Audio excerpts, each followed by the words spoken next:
Eu queria que essa turminha que está se aglomerando aí na entrada, que é só a turminha de certos grupos de estudos de Fortaleza, pudessem sentar. Por favor, lindos. Não me façam citar nomes.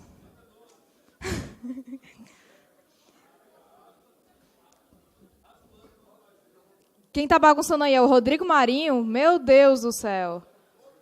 É porque eu não reconheci. Tem tanto cabelo no Rodrigo que não estou mais reconhecendo.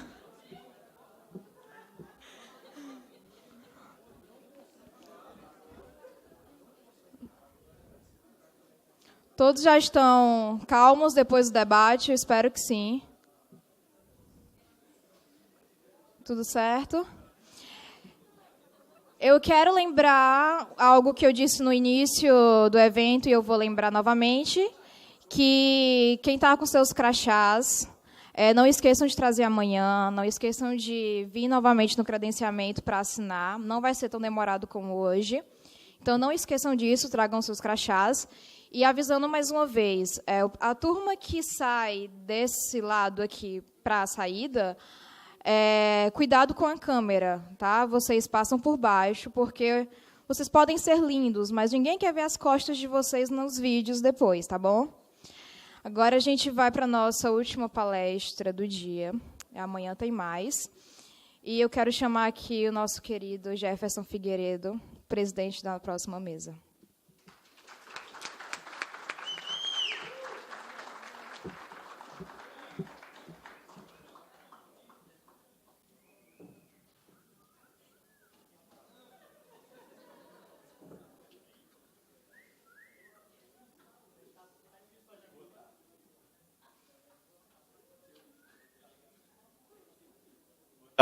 Boa tarde. Opa. Bom, pessoal, é um prazer estar aqui de volta, né? Ano passado eu cheguei a dar uma palestra aqui, e agora como diretor também do ILIM, é muito bom ver aqui o pessoal, a casa, né, relativamente cheia. E sem mais delongas, eu gostaria de chamar, certo, os nossos participantes, tá? Primeiramente, chamar aqui Clarissa Sampaio, doutora em Direito pela Universidade de Lisboa, professora da Universidade de Fortaleza e advogada da União. Ela se encontra.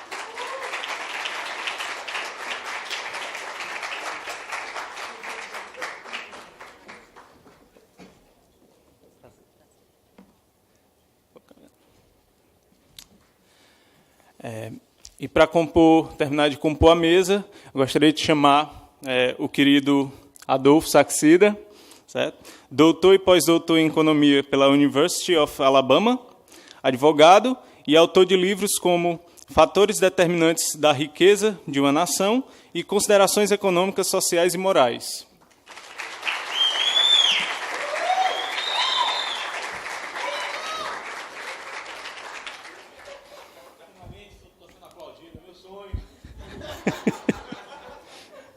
Que é isso, você merece. Bom, a ideia do painel é dar um espaço para cada um falar, certo? Cerca de 25 minutos. A gente deixa aberto também um espaço para perguntas, certo? Aqui com a Gabi, com a Vitória e com a Alain, certo? Vocês procurem por eles para pedir, para escrever, né, por escrito as perguntas. Basicamente isso, eu vou pautar aqui o tempo, qualquer coisa pode ser que eu precise interromper e tal, tudo bem? E basicamente isso. Com a palavra, Clarice. Opa.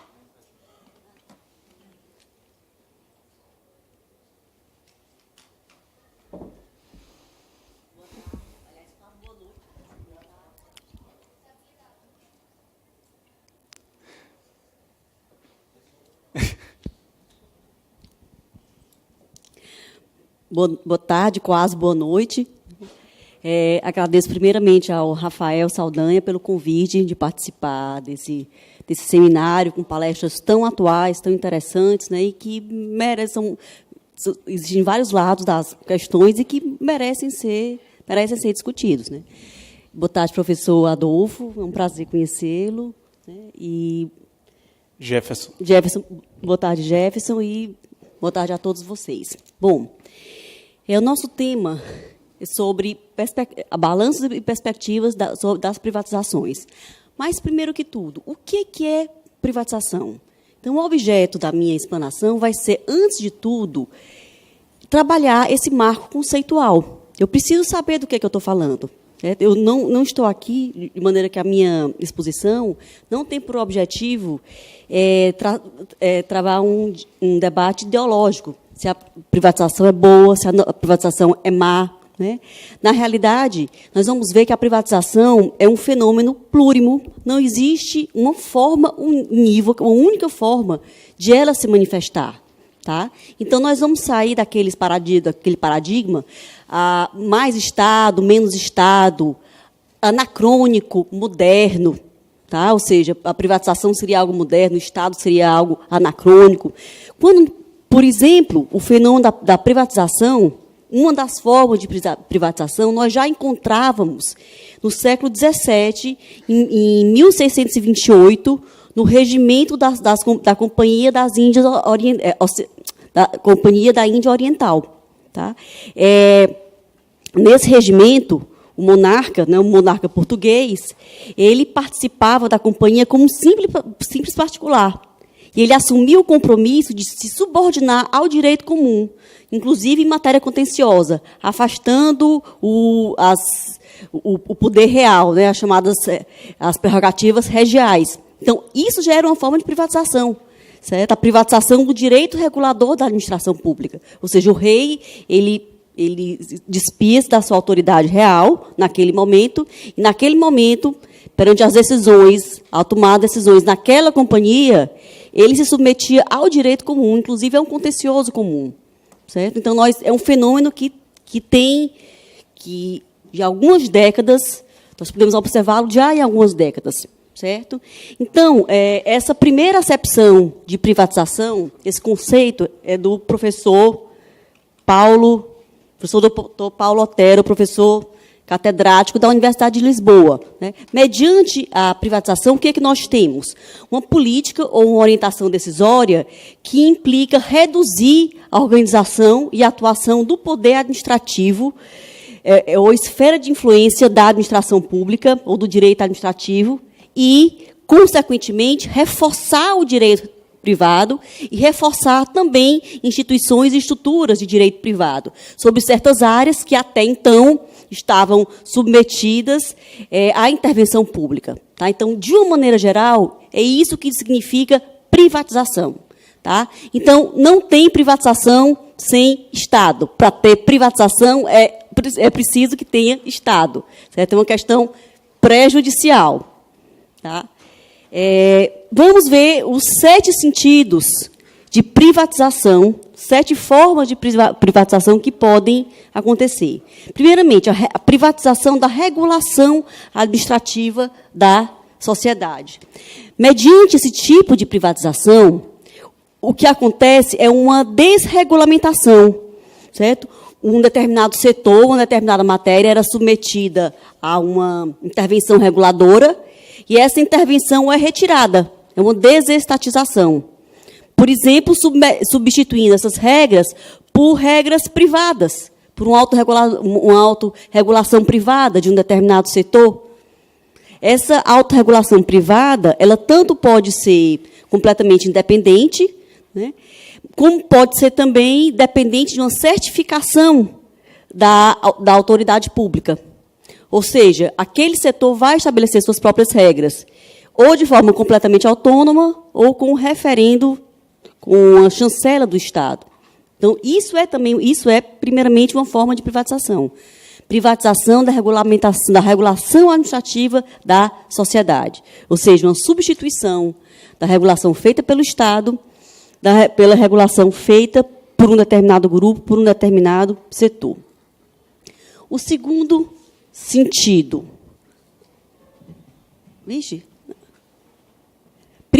Privatização da regulação. Não, eu voltei para o meu ponto.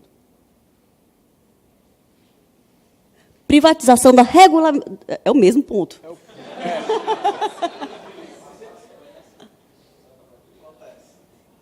Falou em privatizar, nem o computador funciona.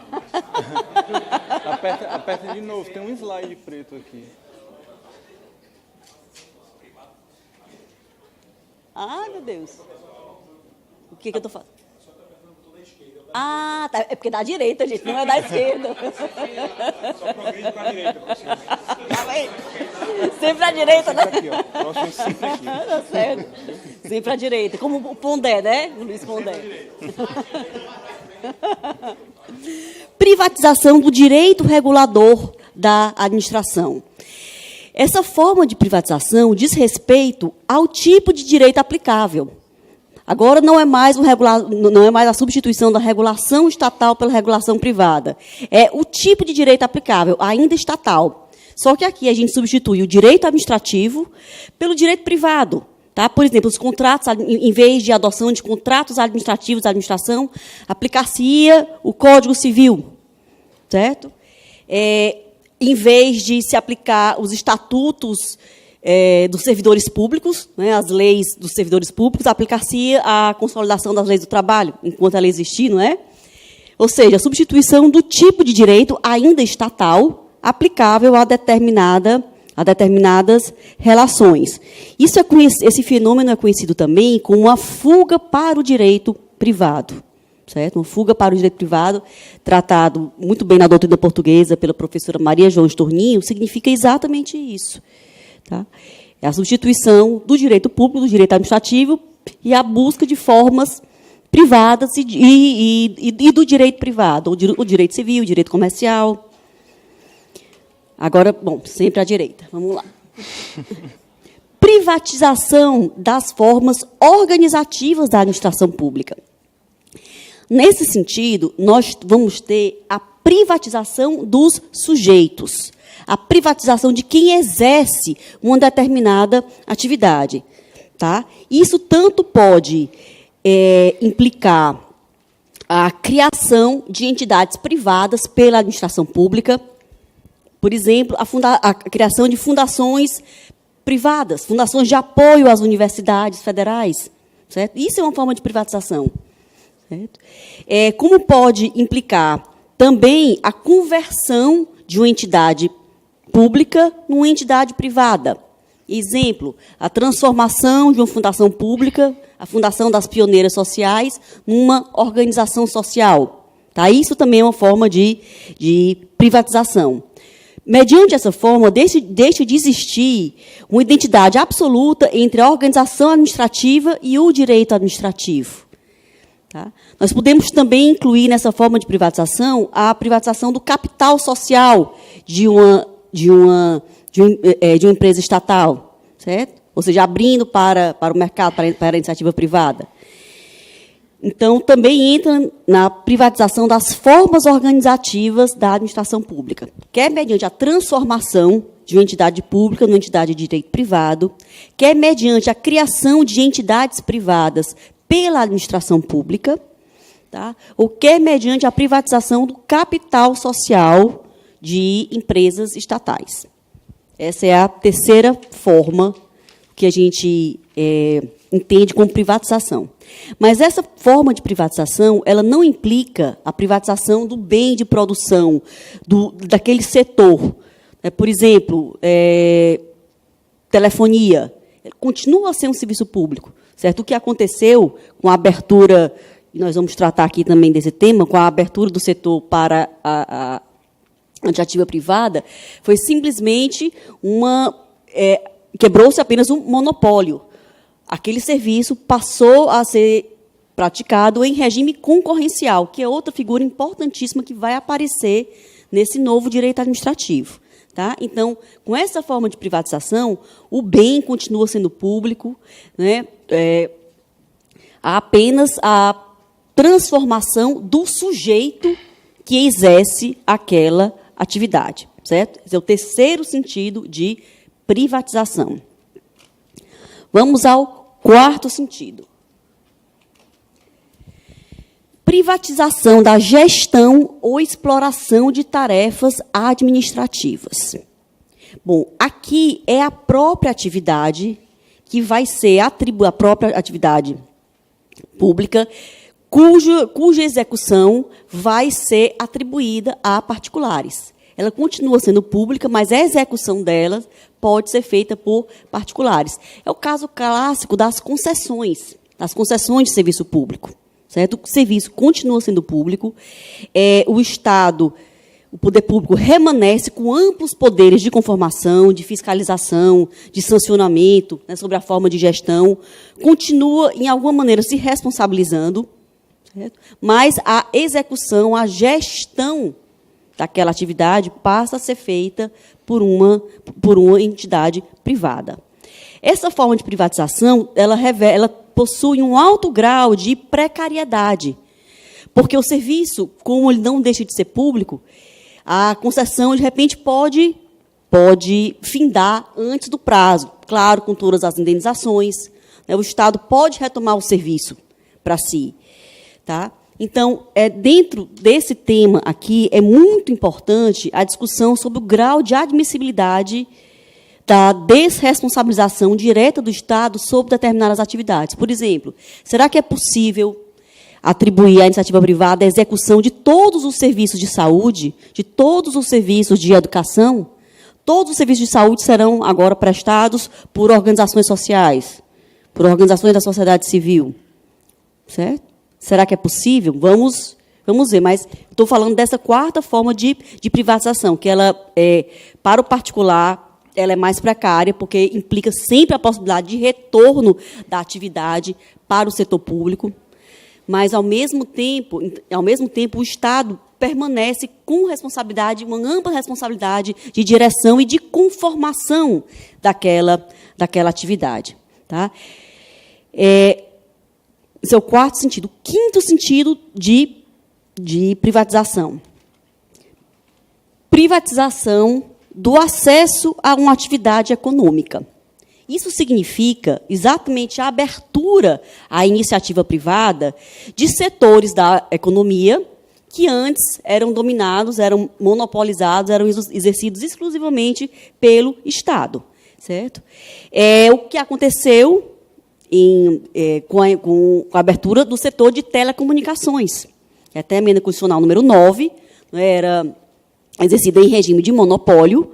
Por emenda constitucional, esse monopólio foi quebrado e abriu-se a possibilidade de empresas privadas participarem de forma concorrencial dentro desse setor, do qual também participa a administração pública, a Embratel. Tá? Então, isso amplia o chamado campo, esse tipo de privatização, amplia o campo material da iniciativa privada, que passam, inclusive, a fazer concorrência ao setor público. Certo? E, com isso, tem-se também, consequentemente, uma redução do peso da intervenção pública na economia, nos setores, na execução direta de atividades econômicas. Tá? Então, lembrem aqui do caso da telefonia, também do caso do petróleo, certo? Emendas constitucionais números 8 e 9. Tá? O sexto sentido, que não é nenhuma premonição, sexto sentido da privatização.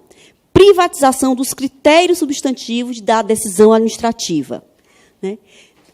Por meio dessa forma de privatização, os critérios que presidem, os critérios que governam, os critérios que orientam a tomada de decisões pela administração pública vão ser substituídos. Não serão mais os clássicos critérios do serviço público, certo, da administração pública, mas serão instrumentos, lógicas próprias de mercado. Esse tipo de privatização faz-se presente predominantemente em setores do mercado que a administração vai, de alguma forma, regular. Por exemplo, nas operações de defesa da concorrência, em que a administração quer assegurar o regular funcionamento do mercado, evitar os cartéis, os oligopólios. Então, o que ela... evitar os cartéis, o poder, o abuso do poder econômico. Para isso, ela vai ter de se utilizar de lógicas decisórias, de instrumentos que são próprios da iniciativa privada. para tomar essas decisões, para realizar, por exemplo, o controle de acordos, de decisões ou de práticas concertadas, ela vai ter de se socorrer, sim, a instrumentos, né, a valores da iniciativa privada. Uma segunda situação, decisões da administração sobre a gestão do seu patrimônio. Tá? Se vai alugar, se vai alienar. Ano passado, há algum tempo atrás, a União admitiu a alienação de bens públicos, claro, de bens públicos que não de natureza dominial, inclusive não só do chamado domínio útil, no caso dos imóveis com efiteuses, mas também do domínio direto. Certo? Então, é uma decisão de gestão, como utilizar da maneira melhor economicamente possível o seu patrimônio disponível. Certo? Não é o patrimônio que está afetado à prestação de serviço público, é aquele patrimônio que está disponível. É mais econômico construir um novo prédio para abrigar uma repartição pública ou alugar. Certo? E nisso aí ele vai adotar uma lógica de mercado. Certo? Decisões também no domínio ambiental, dentro do que for transacionável, a concessão de licenças, por exemplo. E também no que diz respeito à atração de investimentos estrangeiros. Tá? Então, isso também é um dos sentidos da privatização. Agora, não esquecer sempre da necessidade, nesse caso de privatização, da precedência da lei. Certo? E também a lógica decisória. A lógica decisória, ela não é objeto de... Ela não pode ser privatizada. Essa lógica decisória é do Estado, é da administração. E isso não pode ser privatizado e é uma condição necessária para a realização desse tipo de privatização, a lei, que ainda é o antecedente lógico da atuação administrativa. Então, por exemplo, para a União autorizar a alienação do domínio direto e do domínio útil de imóveis dominiais seus, foi necessária a edição de uma lei. Certo? Bom, o sétimo sentido de privatização é a chamada privatização do controle da administração pública. Tá? É quando se tem, por exemplo, recurso a uma empresa privada para exercer um serviço de auditoria, de consultoria, uma avaliação de um imóvel, avaliação de um terreno, avaliação de uma situação. Certo? Isso se aproxima de mecanismos de controle de gestão de empresas do setor privado. Certo? Só que ela nunca é politicamente neutra, é importante não esquecer disso. Mesmo que ela seja realizada com objetividade, com tecnicidade, tá? Mas isso acaba sendo também uma forma de privatização. Uma auditoria sobre os investimentos da Petrobras, por exemplo. Uma auditoria sobre, ou então uma avaliação sobre a região do Cocó feita por uma empresa privada. Certo? Isso também é uma forma de privatização. Bom, gente, apenas a partir da compreensão desses múltiplos sentidos de privatização é que é possível fazer o balanço, não da privatização como um todo, mas de cada um desses sentidos. E sempre, porque a gente não pode fugir, à luz da Constituição, dos valores da Constituição. Certo? Um dos valores da Constituição no que diz respeito à administração pública, é o chamado direito fundamental à boa administração. E na ordem constitucional brasileira, nós temos vários elementos que nos permitem enxergar, vislumbrar, no nosso texto constitucional, esse direito à boa administração, tanto no aspecto subjetivo, quanto no aspecto objetivo. O que é a boa administração num sentido objetivo? É uma administração transparente, é uma administração democrática, é uma administração eficiente, né, que cumpre metas com qualidade, é uma administração impessoal, é uma administração que se rege pelo Estado de Direito, é uma administração que respeita os direitos fundamentais. Tá? Então, a análise da privatização, o balanço da privatização, das várias formas de privatização, porque nós vimos que privatização não tem um sentido unívoco, certo? É preciso sempre partir dessa noção de boa administração, que é um direito fundamental à boa administração. Aqui no Brasil, ele é muito bem desenvolvido pelo professor Juarez Freitas, da PUC do Rio Grande do Sul. É um direito que foi elaborado, a construção dele, claro que não se aplica a gente, mas é possível enxergar na Constituição brasileira esse direito. A Carta de Direitos Fundamentais da União Europeia, o artigo 41, diz exatamente o que é a boa administração.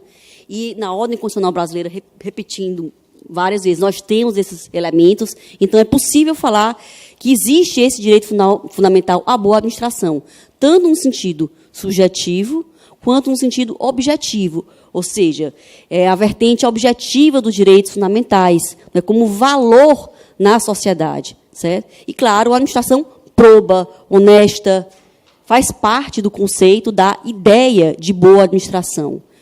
Tá? Então, a avaliação, penso que a avaliação acerca, o balanço a ser feito da privatização tem de sempre partir desse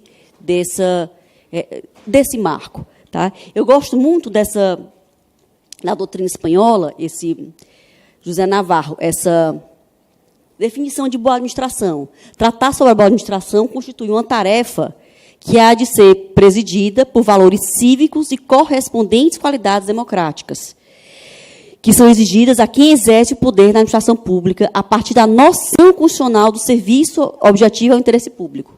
O bom governo e a boa administração de instituições públicas é necessário, está faltando alguma coisa, que esse poder seja aberto, plural, moderado, equilibrado, realista, eficaz, eficiente, socialmente sensível, cooperativo, atento à opinião pública, dinâmico e compatível. Tá? Então, para terminar, eu acho que é de fundamental importância, nesse balanço das privatizações, nessa avaliação também prospectiva, o que nós vamos ou não vamos privatizar, responder a algumas perguntas, como: será que existem reservas de direito administrativo na Constituição, ou reserva de direito público? Será que é possível privatizar a justiça, a polícia, a advocacia pública? Será que é possível privatizar o SUS? É possível privatizar todo o sistema de saúde? Ou existem reservas de direito administrativo na Constituição? É preciso responder isso de forma fundamentada. Certo? E, em segundo lugar, é preciso justificar as privatizações dentro do princípio, dentro da perspectiva do direito à boa administração pública. Pelo menos, diante da Constituição de 88, não se pode fugir dessa ideia de boa administração.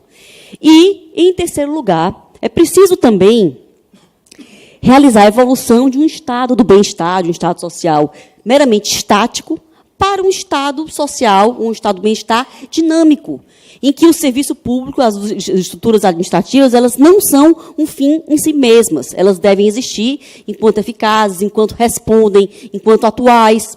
Certo? Ou seja, passasse de um estado dinâmico, estático para um estado dinâmico. Até porque, mesmo que sejam feitas privatizações, o Estado, a administração pública, não deixa de ser um garantidor das liberdades, dos direitos fundamentais. A administração continua vinculada aos direitos fundamentais, os chamados deveres de proteção decorrentes dos direitos fundamentais continuam a se impor, certo?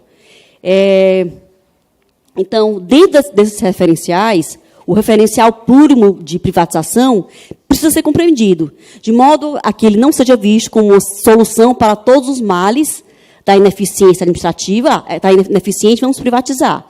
E podemos privatizar tudo.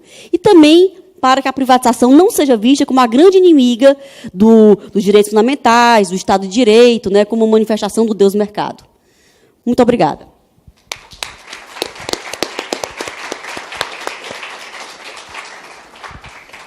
Muito obrigado. Agora eu passo a palavra para o Adolfo.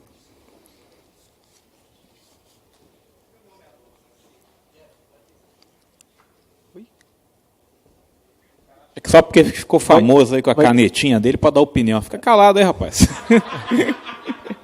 Deixa eu colocar minha transparência aí. Como é que a gente faz? Tem que colocar...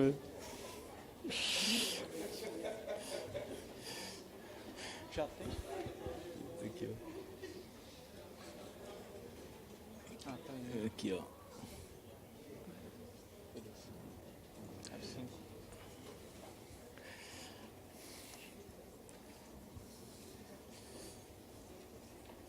Vou mudar o jeito que eu me apresento agora também. Afinal de contas, o cara está poderoso, né? Eu não vejo a hora de eu aparecer nessa caneta esquerdetizadora lá. Olha lá, o cara aí falando besteira. Meu sonho. Bom, eu estou feliz da vida, né? Porque quando eu subi aqui, alguém falou assim, lindo. A última vez que me chamaram de lindo numa palestra foi quando gritaram, cala a boca aí, lindinho. Então, pô, mandou o lindinho ficar calado. Mas é isso aí. Gente, é o seguinte. Eu, quando vi o tema da palestra, eu confesso para vocês que eu achei um tema ruim. Falei, pô, privatização, tema... acabou já isso. Mas eu estava errado, então peço desculpa aos organizadores da 5ª Semana da Liberdade. Cara, parece que voltou, parece que o Brasil evoluiu, né? Um negócio meio doentio, né?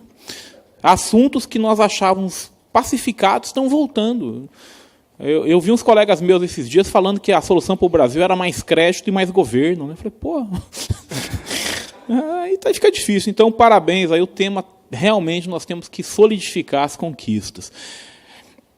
Quando eu dou uma palestra, eu gosto de parecer intelectual, né? Vai que alguém acha que eu entendo alguma coisa, então eu sempre coloco uma frase no começo. Só que, dessa vez, eu esqueci de colocar a frase. Mas a frase que eu colocaria nessa palestra, eu sou fã na minha opinião, dos grandes nomes do século XX, né?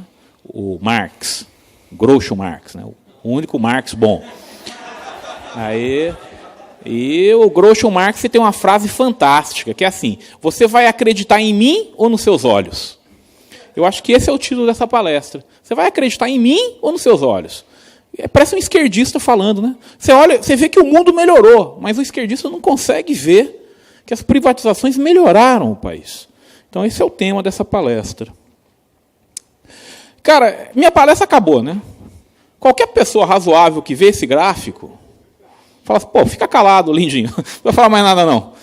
Mas como tem que ocupar 25 minutos aqui, eu vou falar um pouquinho mais. Cara, esse é o gráfico, dados oficiais, de telefones por 100 habitantes. Lembrando que a privatização da Telebrás, foi Telebrás, isso mesmo, foi em julho de 98. Olha, até 98, olha o número de telefones por 100 habitantes. Olha o que aconteceu com o número de telefones por 100 habitantes depois da privatização.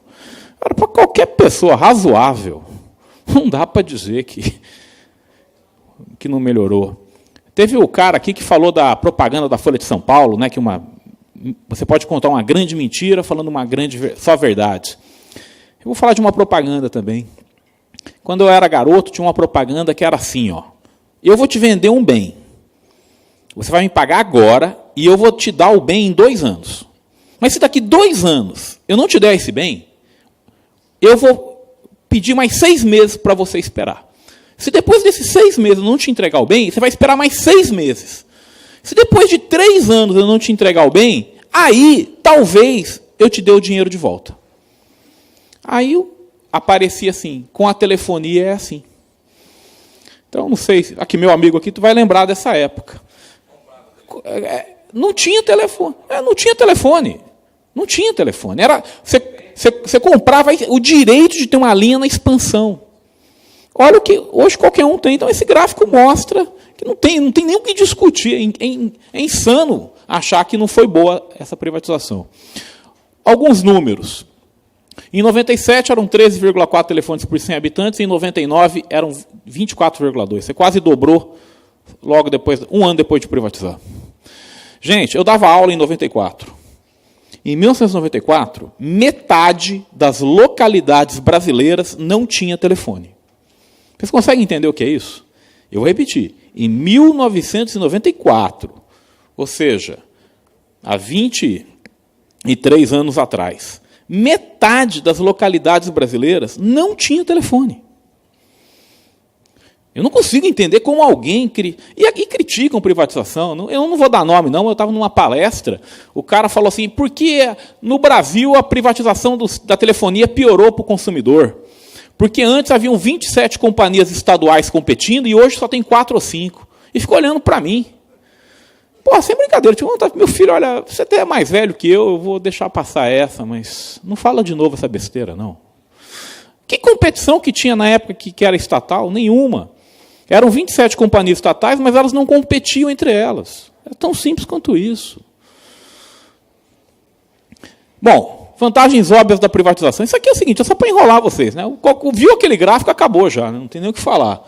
Mas vantagens óbvias, acabar com o monopólio estatal, aumentar a competição, benefício direto aos consumidores, diminuição da corrupção no setor público e diminuição da concentração de poder na mão de burocratas e governantes.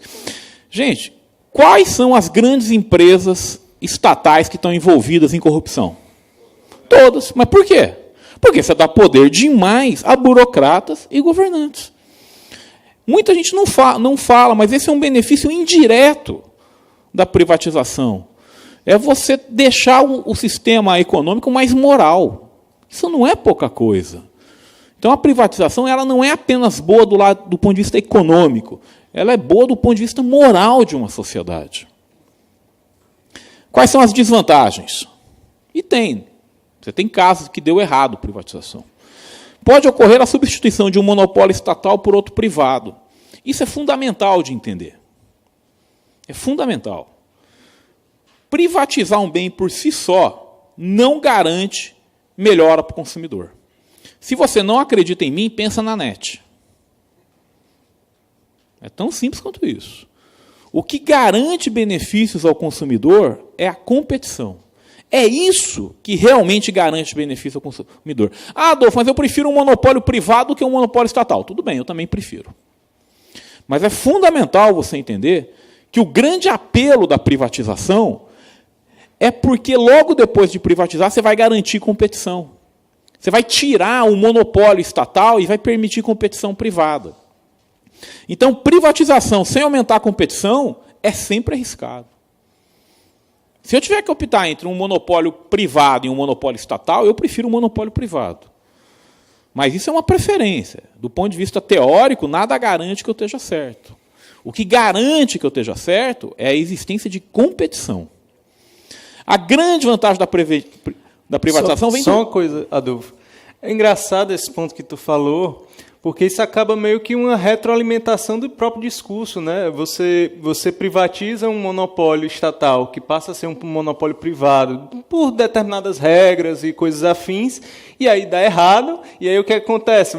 Você vai na universidade e diz, olha aí, tá vendo? Monopólio privado dá errado, e se privatizar vai gerar monopólio e vai dar problema. Não privatiza, né? Não, você está correto. Mas aí que está, é por isso que é importante esses encontros aqui, né? Mostrando que é sempre... O tchan da coisa é você... Porque quando você privatiza, por exemplo, Correios, é um monopólio estatal. Assim que for privatizado, e vai ser uma questão de tempo, você automaticamente vai acabar com uma coisinha. O que é? O monopólio.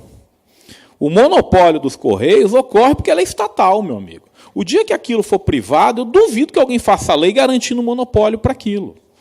Então, a grande vantagem, na minha visão, né, entre um monopólio privado e um monopólio estatal, é que no monopólio privado é mais difícil você aprovar leis garantindo um monopólio. Você vai permitir competição ali. Agora, nem sempre eu estou certo. Né? Então, por exemplo, pega a distribuição de energia. Mesmo que seja privado, muita gente vai defender que é monopólio.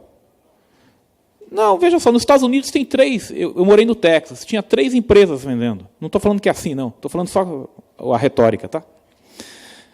Mas então, nós temos que tomar esse cuidado do quê? De sempre lembrar que o importante para o consumidor é a competição.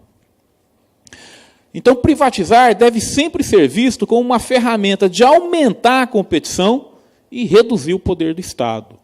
Eu gosto muito da grande frase de Lord Acton, né? O poder corrompe, o poder absoluto corrompe absolutamente. É fundamental limitar sempre o poder do Estado. A privatização, ela faz isso. Primeiro, porque ela gera competição. E segundo, porque ela tira o poder do Estado intervir diretamente na sua vida. Então, eu não sei se vocês... Eu vou dar nomes aqui, porque o cara é meu chapa, gente boa. Por exemplo, não vou dar nome não, porque depois ainda sou processado. Deixa pra lá. Tem um cara que falou mal da Petrobras. Foi mandado embora. Ele trabalhava num banco privado. Por quê? Porque a Petrobras ameaçou tirar o dinheiro daquele banco. Aí o pessoal falou, não, vai esse cara embora. Então, quando você dá muito poder para o governo, você começa a permitir esse tipo de coisa. Como é que você quer combater corrupção se o governo é dono de tudo? Você começa a falar mal do governo, amanhã aparece um fiscal na sua sala, amanhã um cliente grande para de contratar com você. Então é fundamental diminuir o tamanho do governo. No mundo ideal, na minha opinião, no mundo ideal, você só ia ter Estado se você documentasse muito bem 3 coisas. Primeiro, tem externalidade, ou seja, o teu ato afeta outras pessoas. Mas não eu vejo muita gente falando isso. Tem externalidade, tem espaço para o governo. Não é verdade. Não é verdade. Não basta ter externalidade. A externalidade tem que ser grande o bastante. E não basta ter externalidade e ela ser grande o bastante. Você tem que mostrar que, se o governo intervir, ele vai melhorar a economia. Por exemplo, tem uma externalidade chamada risco de incêndio. O risco de incêndio pode botar fogo numa cidade inteira. Então, vem o governo e fala, tive uma ideia, tomada de 3 pinos. Pô, foi por aí a ideia genial, né? Então, não basta ter externalidade e não basta ela ser grande. Você tem que mostrar que a solução do governo é melhor que a solução privada. E eu não vejo as pessoas mostrando isso. É fundamental entender essa parte. Opa! Então, assim, para quem é jovem, o governo antes era dono de hotel e supermercado, cara. Então, aí que você vai vendo como você acha que as ideias ruins não aumentam, elas não param de crescer, né? Tomara que tenha ficado no passado isso aí. Qual que é o mundo real? O mundo real, existem hoje mais de 150 empresas estatais federais. Esse é o mundo real. Eu peguei os dados aqui para o Ceará, são 10. Então, além das mais de 150 empresas estatais federais, nós temos, só no Ceará, tem 10 empresas estatais estaduais. Minas Gerais tem 13. Além disso, várias cidades têm empresa estatal municipal. Esse é o mundo real. Por que eu estou falando isso? Porque, como eu não tinha o que falar mais, eu falei, deixa eu tentar contribuir com a discussão, que é a parte operacional.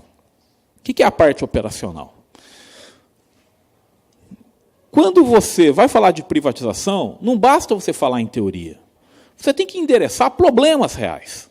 Eu vejo vários colegas meus indo direto fazendo propostas assim, vamos privatizar tal coisa. Cara, se você quer uma agenda operacional na política, a primeira coisa é ser realista. É a primeira coisa. Não fica querendo achar que você vai entrar no governo e vai privatizar o sistema legal, porque você não vai fazer isso. Você vai perder voto, o nego vai te chamar de louco. Esse não é o mundo político. De maneira alguma eu estou desmerecendo isso, porque é importante a batalha de ideias. Mas o mundo político, ele é um mundo que você tem que lidar com o que tem. Então, antes de qualquer proposta mais ousada e inovadora, que certamente tem seu mérito, é fundamental você privatizar coisas reais. É você ter ideias que são simples de implementar. Por exemplo, o governo tem um monte de participação em empresas privadas. A coisa mais, não precisa nem de lei para privatizar isso. Você privatiza, você vende essa participação com um ato normativo, resolução, não precisa nem de lei. Então tem um monte de coisa muito fácil de privatizar, e às vezes nós ficamos gastando uma força enorme querendo privatizar Petrobras, que vai demorar, não é algo tão fácil. E tem coisas fáceis que a gente pode fazer e que vai dar muito resultado. Então, qual que é o passo zero? Passo zero para quem quer uma agenda política de privatização. Na minha opinião, é essa. Lute ferrenhamente contra o Estado querendo estatizar serviços. Por exemplo, quando o governo vai contra o Uber, no fundo, o que ele está fazendo é impedindo uma solução privada para um problema. O que isso quer dizer? Que ele está mantendo o poder público atuando. Ele está mantendo o poder estatal. O que são os táxis? São concessionários de permissão. Então, essa, hoje, é uma grande batalha. E aqui, cara, quem quer ser vereador, tudo, essa é uma pauta maravilhosa. Tem que defender o Uber. Tem que defender o Netflix, tem que defender o Airbnb. Já o Airbnb vai entrar no radar dessa galera também. Vão dizer que está acabando com os hotéis. Então, se você é a favor da privatização, a primeira parte na agenda política é não permitir que o Estado acabe com iniciativas privadas. Depois desse passo zero, qual que é o primeiro passo? Você vai lá no BNDES Par, que é a empresa de participações do BNDES, e manda ele vender aquelas ações. Por exemplo, o BNDES tem ações da JBS Friboi. Genial, né? Uma ideia brilhante. O BNDES tem ações, acho que da Sete Brasil, é outra empresa que faliu. O BNDES tinha ações do Grupo X, outro grupo que faliu. Está cheio de empresa ruim lá no BNDES. Mas o fato é que o BNDES tem uma carteira, se duvidar, acima de 100 bilhões de reais em empresas privadas. Você vender essa carteira é uma privatização. Isso é fácil de fazer, não precisa de lei. Isso aqui, vender a participação que o BNDES tem do BNDES Par é pegar o telefone e falar, vai vendendo as ações que tem aí na melhor maneira possível para evitar um prejuízo maior. E chega de emprestar dinheiro. Está aí. Essa é uma privatização que não passa pelo Congresso, não passa por ninguém. Facinho de fazer. Por que nós não estamos insistindo nessa agenda? Essa agenda é fácil de conseguir. Outra coisa, tem que chegar lá na FUNCEF e na Previ e mandar eles pararem de se expor tanto com empresa privada. Por quê? Porque usar fundo público para apoiar a Odebrecht, para apoiar a OAS, era uma regra. Mas esses fundos de pensão são públicos, então o que você está fazendo? Você está usando fundos públicos para diminuir a competição no mercado. Ora, uma forma de privatizar é você barrar isso. É dizer o óbvio. Olha, quem quer ser mercado tem que pegar dinheiro do mercado, não tem que ficar pegando dinheiro de fundo público, não. Fundo público tem que investir com outra perspectiva, e não com perspectiva de gerar desenvolvimento na cabeça de uns malucos aí. A Caixa Econômica. A Caixa Econômica emprestou para o JBS 2 bilhões para eles comprarem Alpargatas. Você não vai me convencer nunca que tem análise de riscos na ponta do lápis aí. Então, uma maneira muito fácil de combater, de melhorar o setor privado e privatizar coisas no Brasil é dar um basta nessas exposições de empresas públicas financiando empresa privada. Por exemplo, há uns 3 anos atrás eu propus uma lei que proibia Banco do Brasil e Caixa de comprar banco privado. Ano passado aprovaram uma lei que permitia Caixa e Banco do Brasil de comprar banco privado. Porra, não é possível. Será que nós vamos, toda hora que um banco privado quebrar, nós vamos ter a Caixa e o Banco do Brasil comprando? Então, são maneiras fáceis de privatizar que nós, às vezes, estamos perdendo a agenda, perdendo o debate, porque estamos jogando o debate de privatização lá em cima. Veja, o debate de ideias sempre é fundamental, sempre. E ele tem que ser feito sempre. Mas cada um tem a sua tarefa. Tem o grupo, que são os intelectuais, como a professora aqui, que estão pensando numa vertente lá em cima. Tem um grupo de pessoas que estão bolando encontros para difundir ideias, que é o grupo aqui. E tem um grupo que está indo para a política. E tem um grupo que está escrevendo para jornal. É assim que se faz um time vencedor. Agora, é fundamental que quem está indo para a rua peça uma agenda que seja operacional. E não ficar lutando numa agenda que dificilmente a gente vai ganhar alguma coisa. Qual que é o segundo passo? Vender empresa estatal, que é fácil de vender. Cara, nós temos mais de 150 empresas estatais federais. Você não precisa compensar a privatização pela Petrobras. Tem um monte que você pode vender, um monte. De novo, aqui no Ceará são 10. Não é possível que tenha tanta necessidade de empresa estatal aqui. Terceiro passo. É aqui que nós vamos privatizar as grandes empresas estatais. É aqui que nós vamos privatizar a Petrobras, Banco do Brasil, vamos abrir o capital da Caixa. Adolfo, você toparia privatizar a Caixa? Topo, mas não consegue. Primeiro você tem que mudar o regime jurídico, demora pra cacete isso. Mas dá para abrir o capital. Então, no mundo real, essas são agendas que nós, passo a passo, vamos conseguir fazer. Eu estou propondo aqui uma estratégia. Cada um no seu quadrado. Os intelectuais propondo coisas lá em cima. Mas quem está na política tem que entender que vai começar devagarzinho. Quarto passo. Depois que você fizer tudo isso, aí é possível falar em privatizar o SUS. Cara, não pense que você vai conseguir privatizar o SUS num discurso direto hoje. Você não vai conseguir fazer isso. Ah, você é comunista. Não tem nada a ver com comunismo. Tem a ver que essa proposta nunca vai receber o apoio necessário sem antes passar por esses passos.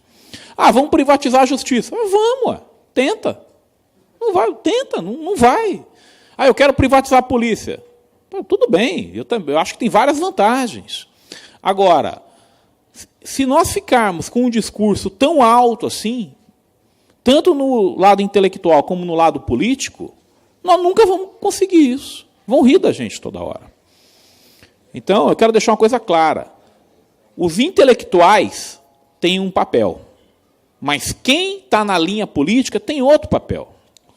Quem vai escrever artigo de política econômica tem outro papel. E é isso que eu peço para a gente se concentrar. Às vezes nós pedimos coisas tão altas, mas coisas muito mais factíveis estão ao nosso alcance. Por exemplo, abrir a economia. Abrir a economia equivale a uma privatização. Por quê? Porque, no fundo, você está aumentando a competição para vários setores da economia. Óbvio que abrir a economia gera ganhos. A pauta de abertura econômica é uma pauta muito mais fácil do que uma pauta do tipo, vamos privatizar a Petrobras. Eu tenho vários colegas que falam, Adolfo, o que você acha de acabar com o Banco Central do Brasil? Cara, não vai, nem adianta. Vai virar... Ah, mas tem um livro. Acha o quê? Que eu não li o livro? É claro que eu conheço o livro do Ron Paul. Conheço um monte de livro, aliás. Mas são pautas que valem pelo lado intelectual. No lado operacional, é o seguinte, eu não vou privatizar, eu não vou acabar com o Banco Central, não. Contudo, nós podemos acabar com o curso forçado da moeda.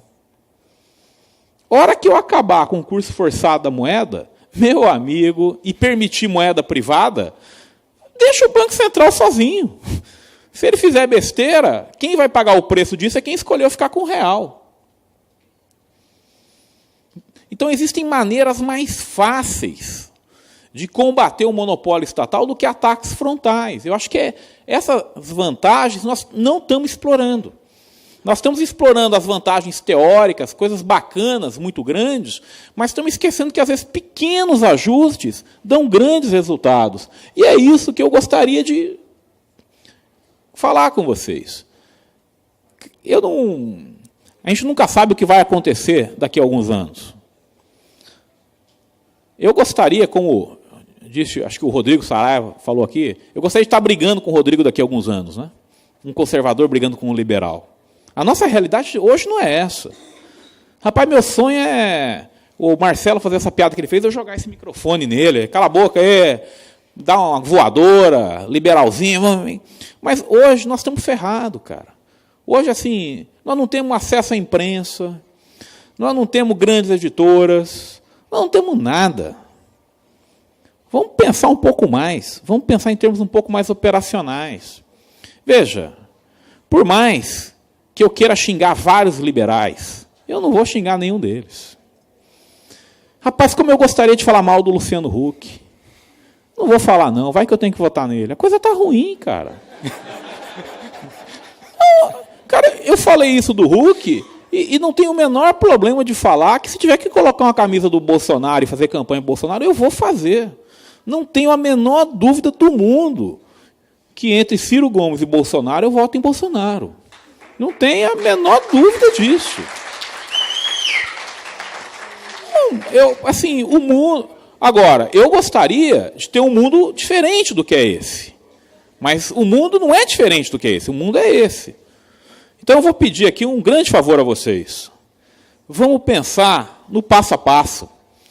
Nós estamos correndo riscos muito maiores do que nós estamos imaginando.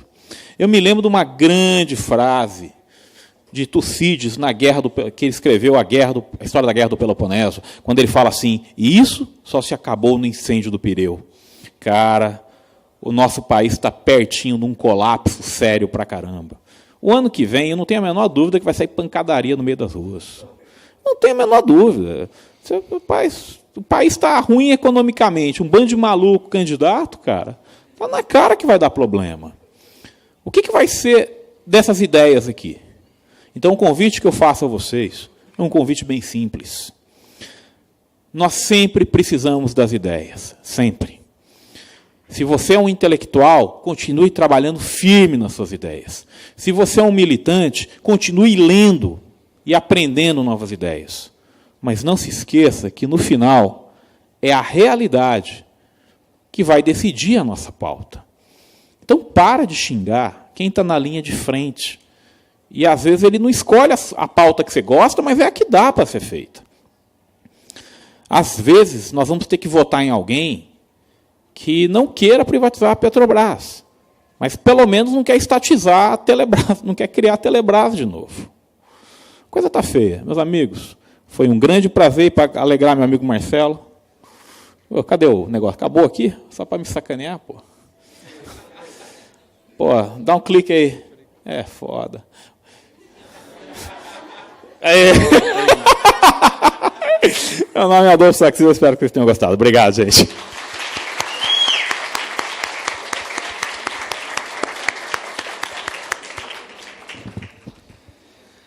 Quero agradecer aqui o Adolfo, certo? Muito boa. Antes de abrir para as perguntas, certo? Eu queria pedir para o pessoal não sair imediatamente assim que acabar, certo? Porque a gente depois vai ter as considerações. A gente vai ouvir a Naumann, certo? Nosso patrocinador da SDL aqui. E aí a gente pede para vocês ficarem aqui por um momento um pouco mais, certo? Agora eu vou abrir essa parte para a gente fazer algumas considerações finais e questionamentos, certo? Tenho aqui algumas perguntas. E aí eu vou passar aqui para o pessoal. Uma coisa que eu achei interessante, que ambas as palestras abordaram, né, a questão da telefonia, né, e a Clarice ela falou que seria uma forma de privatização, né, das formas organizativas da administração pública, né? Ou seja, como ela mesma disse, a telefonia continua um serviço público, mas só mudou de administração. A administração é privada, o serviço é público. E isso me lembrou muito também o meu amigo Rodrigo Marinho, que ele costuma dizer, né, pessoal, quem tem um celular aí, vocês gostam do seu celular? A maioria geralmente gosta, ou se não gosta, porque está pensando em comprar um celular melhor. Mas gosta de serviço? Não. Aí eu queria perguntar para a mesa o que vocês têm a dizer sobre isso. Quer dizer, a telefonia continua um serviço público, só mudou de administrador. Isso não é exatamente por isso que é ruim o serviço? Ele não deveria ser privatizado? O que é que vocês têm a dizer sobre isso?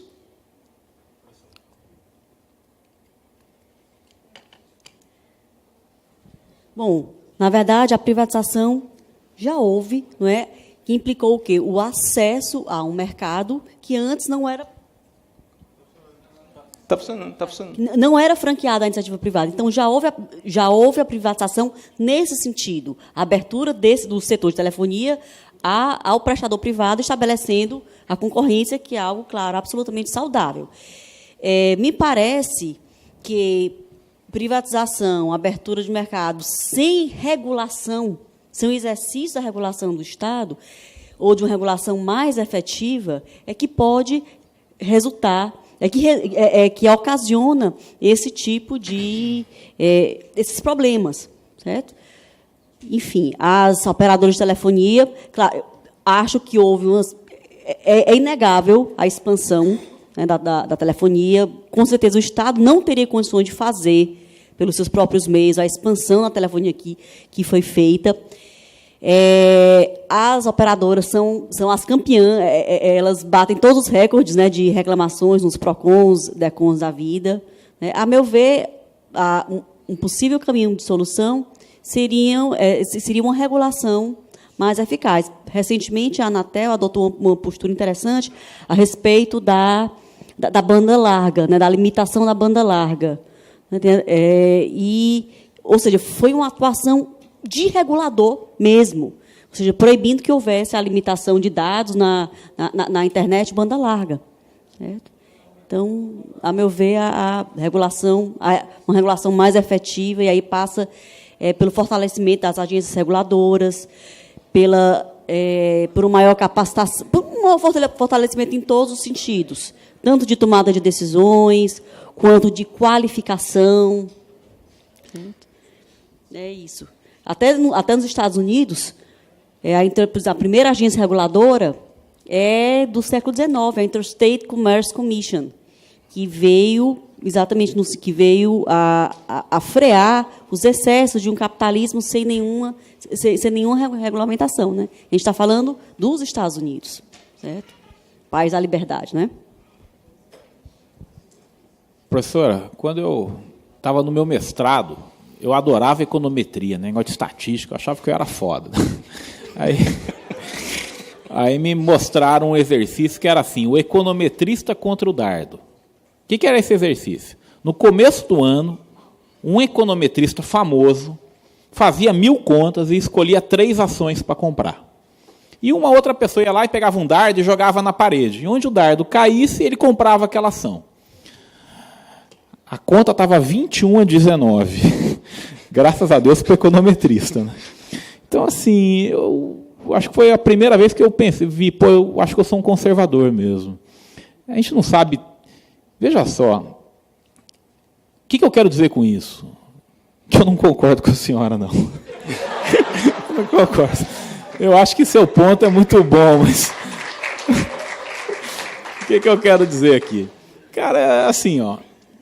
Você vai fazer uma regulação, rapidamente, você vai ter um cara ganhando 10 a 15 mil por mês, regulando uma empresa que fatura 1 bilhão.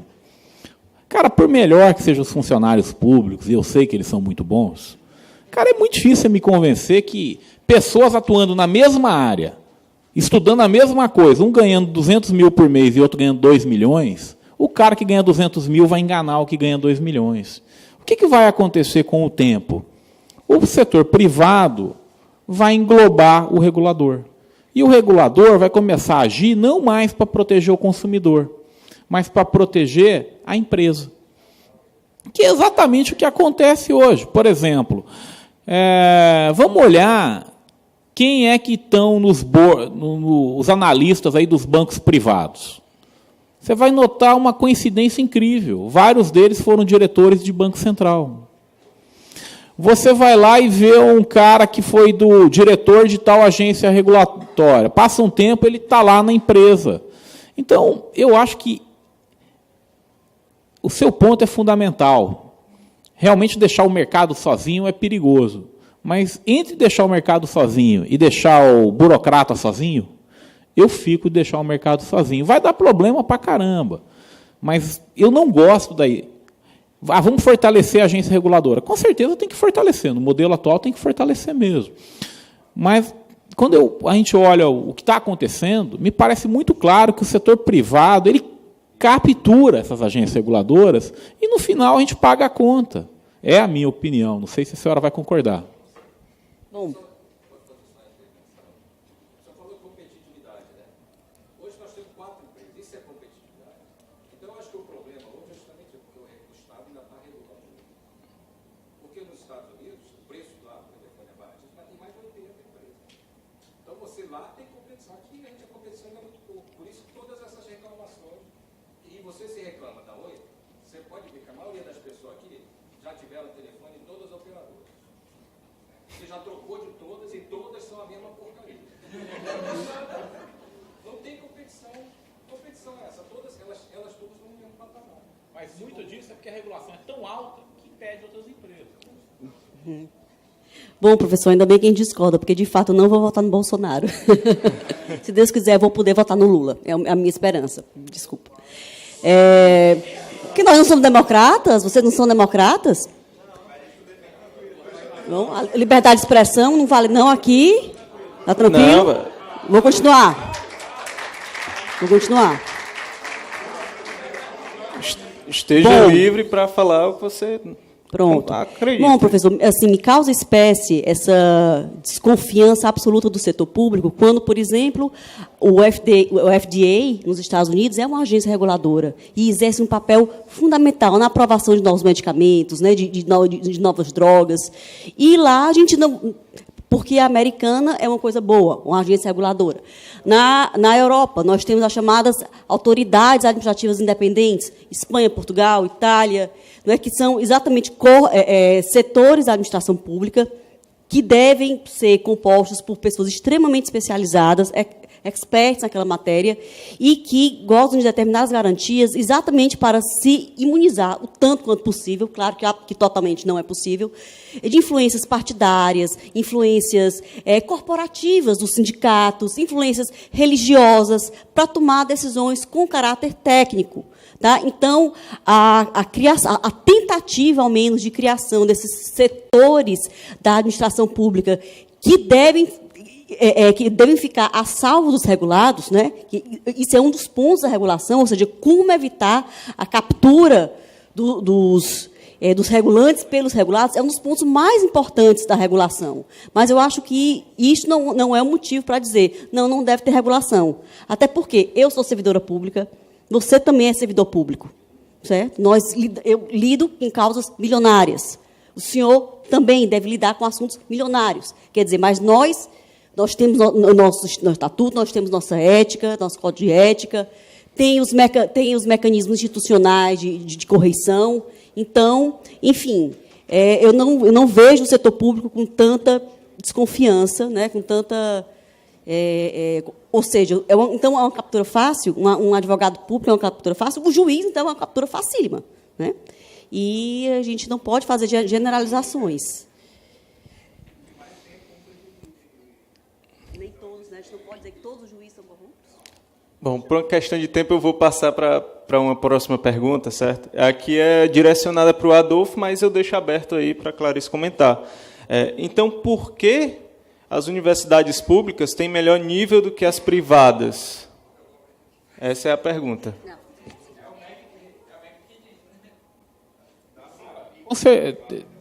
Se a gente for olhar os dados, olhando no geral, é inquestionável que, na média, as universidades públicas são melhores do que as privadas. Ponto.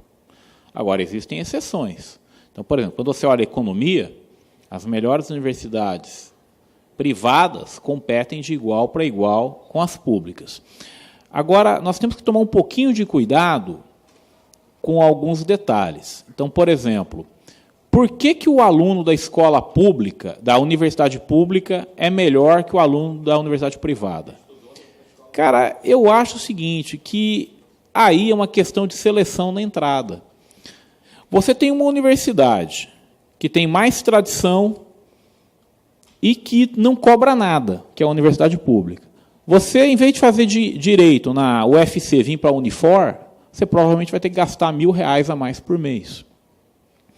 Então, o que acontece é que, se você pode cursar um curso de graça, os alunos, na entrada do curso, muitos vão optar pela universidade pública. Agora, essa realidade, ela muda muito. Por exemplo, aqui na Unifor, olha o auditório que nós estamos, olha a estrutura da universidade. Com certeza, vários alunos, na hora de fazer o vestibular, arriscam vir para cá, sabendo que não vão ter greve, não vai ter nada, e vão ter uma boa formação. Agora, na média do Brasil, é verdade que o aluno da Universidade Federal acaba saindo com uma nota mais alta. Mas a pergunta é, um professor de universidade pública, se ele não quiser dar aula, ele vai ser mandado embora? Não vai, cara. Eu estudei, não vai. Rapaz, experimenta vir aqui na Unifor e não dar aula. Eu duvido que nego não te mande embora. Então, é óbvio que a qualidade da aula ela vai ser melhor na universidade privada. Se você corrigir pelo quê?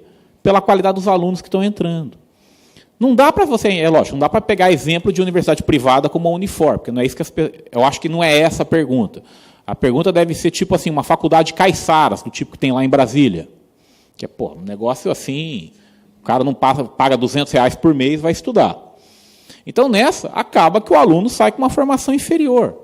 Mas não é por causa do professor. Boa parte dos professores dessas universidades dão boas aulas. Agora, você pode perguntar também, e pesquisa? Por que as universidades privadas não estão investindo tanto em pesquisa como as públicas? Essa é uma boa pergunta. Na minha visão, é porque você traçou todo um esquema de levar os alunos ricos para escolas públicas, para a universidade pública. Aí o que acontece? Não dá para a universidade privada gastar muito com pesquisa. Então ela vai lá e o quê? Se especializa num outro nicho. Agora, não tenho dúvida que assim que a universidade pública começar a cobrar, e elas vão começar a cobrar, porque o dinheiro acabou de tal nível que, rapaz, se eu tiver que arriscar, antes do final do próximo presidente, o próximo presidente que assumir em 2019, antes do final dele, universidades públicas vão estar cobrando. Porque acabou o dinheiro de tal jeito. A hora que elas começarem a cobrar, várias universidades privadas vão entrar no nicho e vão conseguir melhorar muito de qualidade. Agora, não nos enganemos, existem excelentes universidades privadas no Brasil. Então, vamos pensar sempre nisso. É a minha opinião, né? Bom, eu posso falar como aluno, como ex-aluno da Universidade Federal do Ceará e como professora da Unifor, essa realidade é absolutamente verdadeira. Não vou dizer há quantos anos eu me formei, mas eu não tive algumas disciplinas. É impressionante. E não acontecia nada. Simplesmente não tinha. E aqui na Unifor é impensável. Quando acontece uma eventualidade, uma doença, uma audiência que você tem que ir, você precisa avisar, se não conseguir avisar com antecedência, passar uma atividade, quer dizer, o aluno... E está certíssimo, né? Aula, meu pai é professor da agronomia há muitos anos, ele diz assim, aula, minha filha, é uma coisa sagrada. A aula é uma coisa sagrada. Né? Mas o que eu vejo, professor, e concordo contigo, vamos concordar em alguns pontos, é essa questão da pesquisa, realmente. Né? Porque a universidade é um tripé, ensino, pesquisa e extensão.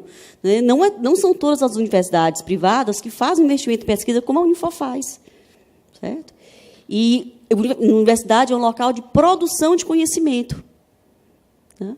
E, muitas vezes, a produção desse conhecimento requer vultosos recursos que nem sempre a iniciativa privada está disposta, Eu vou dar um exemplo, por exemplo, nos Estados Unidos.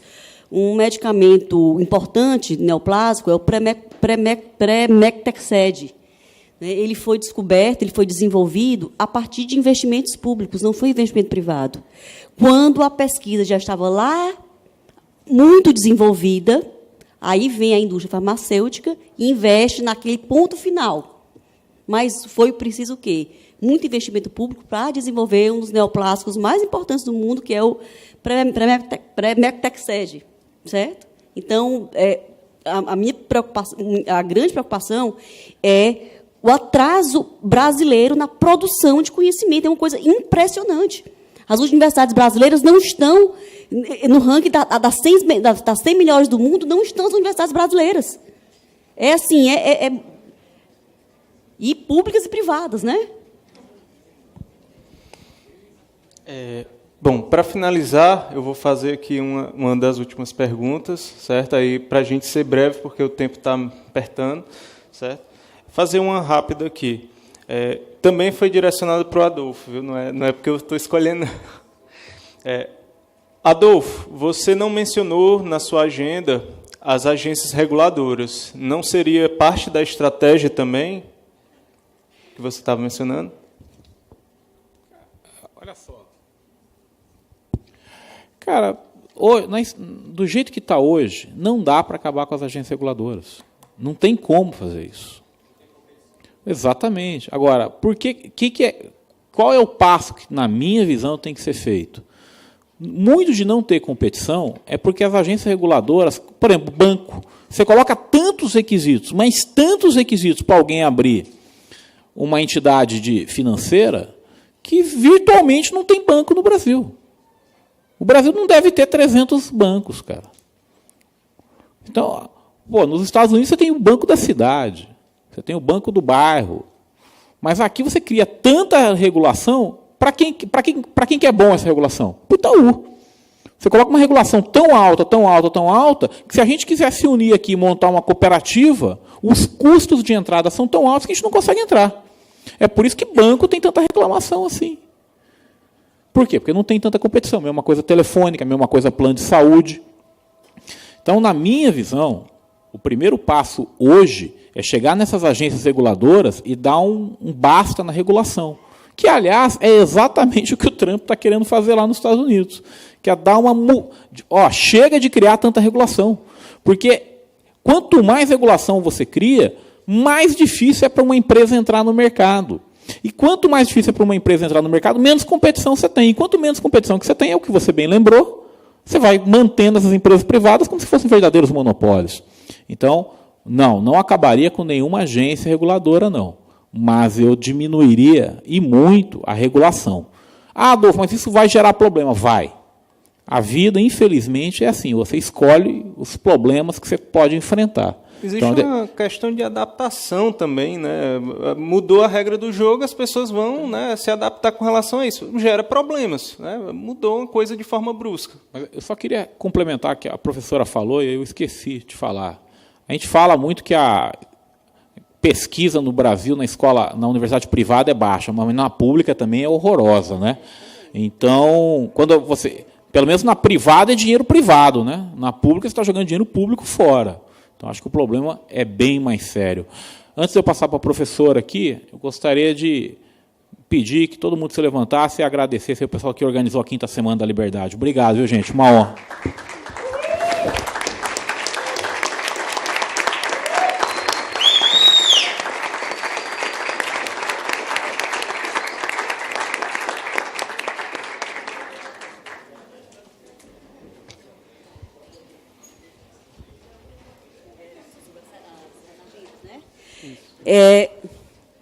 Acho que concordo com o professor no seguinte aspecto.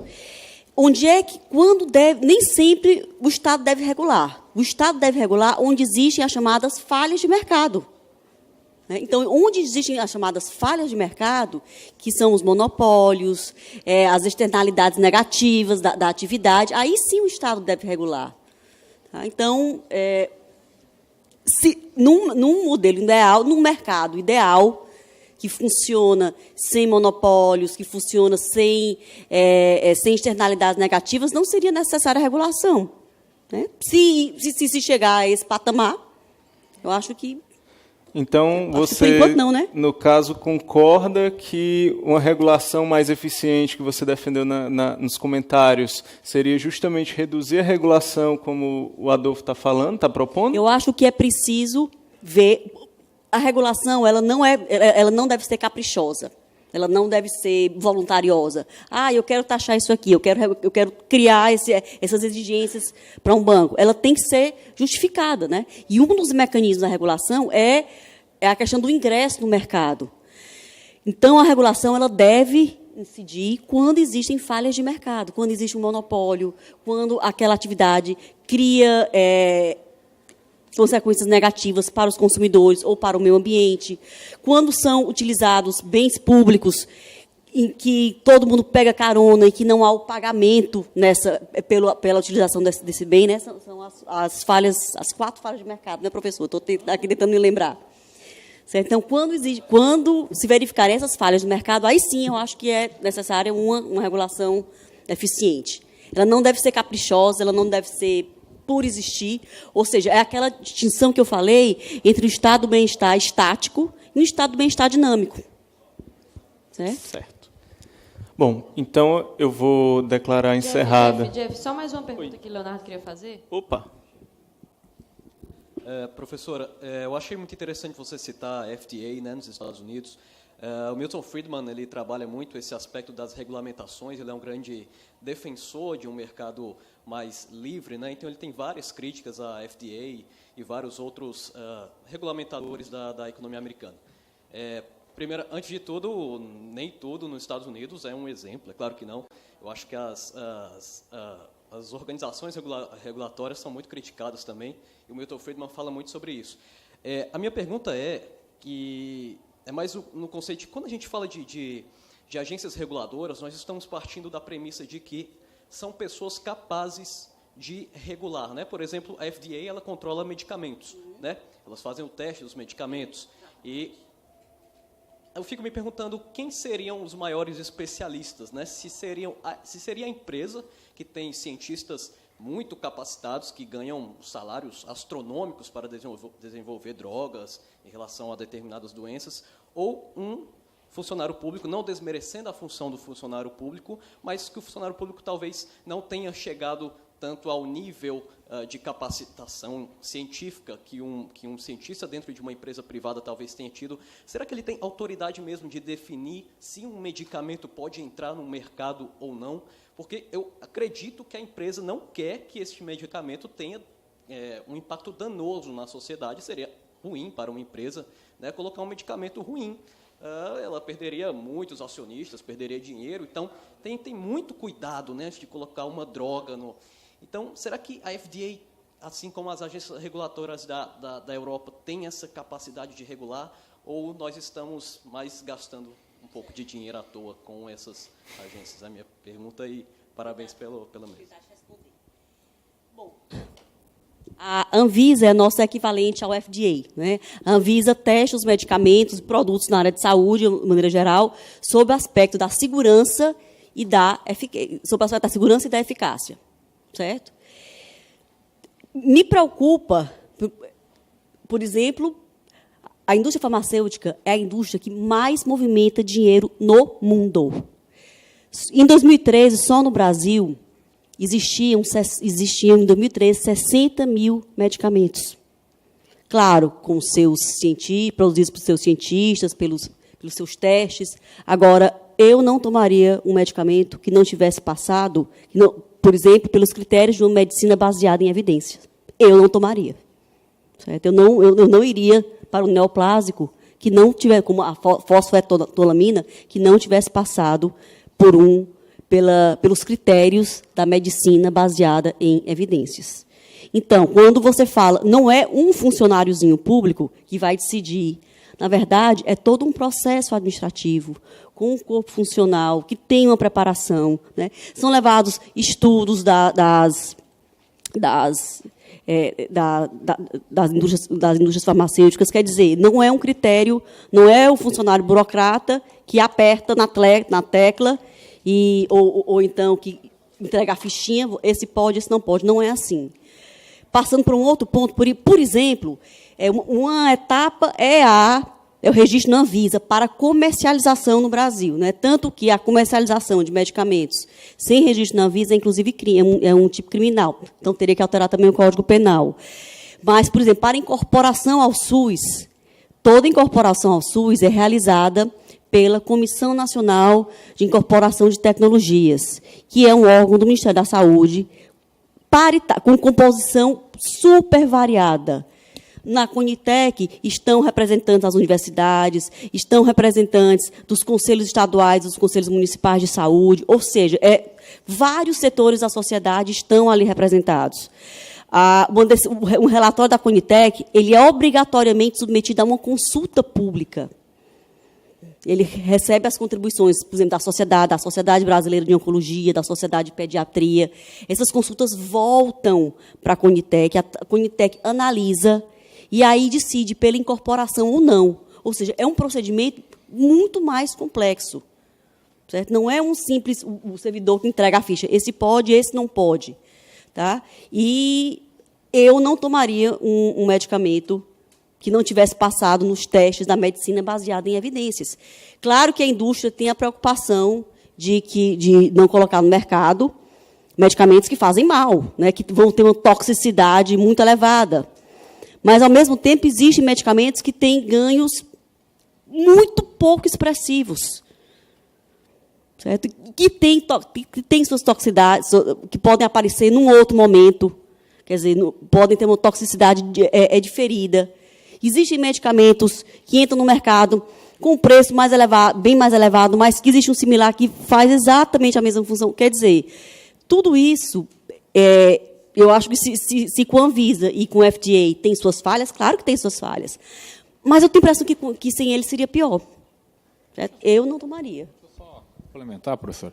Eu acho assim, que o ponto de vista da senhora está mais próximo dele do que, de repente, dá a entender à primeira vista. A senhora foi muito enfática dizendo, eu não tomaria, mas eu acho que esse é o ponto dele. Essa decisão é sua, não é do Estado. Então, o que acontece? Você vai ter lá o... Não, mas o que acontece é assim, ó, você vai ter lá um remédio que foi autorizado pela Anvisa e um outro que não foi autorizado pela Anvisa. Acho que esse é o ponto da pergunta. Você tem que saber. Não, sim. Oi. Você comeria carne da Friboi com o seu? Eu já paguei para comer coisa bem pior. mas eu acho que o ponto da pergunta... Sibeli, calma. Eu acho que o ponto da pergunta, e eu acho que a importância é essa. Se as pessoas dão valor à certificação, vai existir um próprio ente privado que vai certificar. Ó, aqui tem o selo da Unifor de qualidade.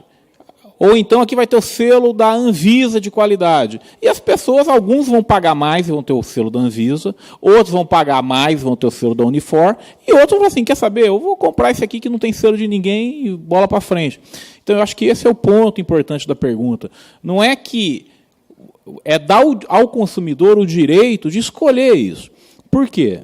Porque essa argumentação não é minha, né? Você pode tomar medicamento mais... Não pode, né? Porque se a Anvisa não autoriza, você nem tem acesso a esse medicamento. Não, mas não é difícil, não é tão fácil assim. Mas o que eu acho que o grande ponto é o seguinte, esse ponto nem meu né? Então, eu gostaria de ter tido essa ideia, infelizmente não é minha. Mas é o ponto do Friedman. Qual é o medicamento mais caro do mundo? É o medicamento que não existe. O que acontece é que várias das regras da FDA, elas colocam um preço tão alto, que vários remédios deixam de ser produzidos. Por quê? Isso é um problema do regulador. Chega na minha mão, Adolfo, você vai aprovar esse remédio para o câncer ou não? Se o remédio for bom e eu não o aprovar, não acontece nada comigo. Se o remédio for ruim e eu aprovar, eu estou ferrado. Então, o incentivo do contrato é todo para o regulador dizer não. Então, esses problemas acontecem e geram os problemas. Agora, mas, de novo, esse é um debate aberto. E, para finalizar, o FDA é certamente um dos órgãos mais odiados nos Estados Unidos. Tanto é que quem assiste Arquivo X sabe que toda hora está o FDA envolvido. Quem gosta de X-Men, está o FDA envolvido nesse último. Então, a população está longe de confiar neles. Mas, de novo, é um debate difícil, tipo patentes. Obrigado, professora. É isso.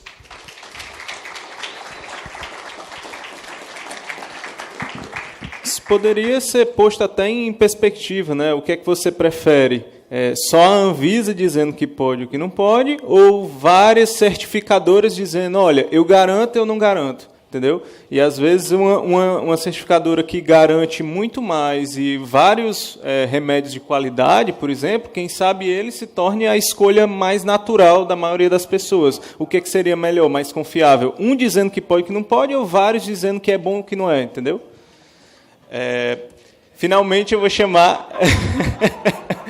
pessoal, a gente estourou muito tempo, certo? Mas realmente é um debate muito interessante, ainda teria mais perguntas para serem feitas, mas realmente não dá. Então, vou chamar aqui a Gabi, certo? Para ela fazer as considerações finais e, enfim, finalizar aqui.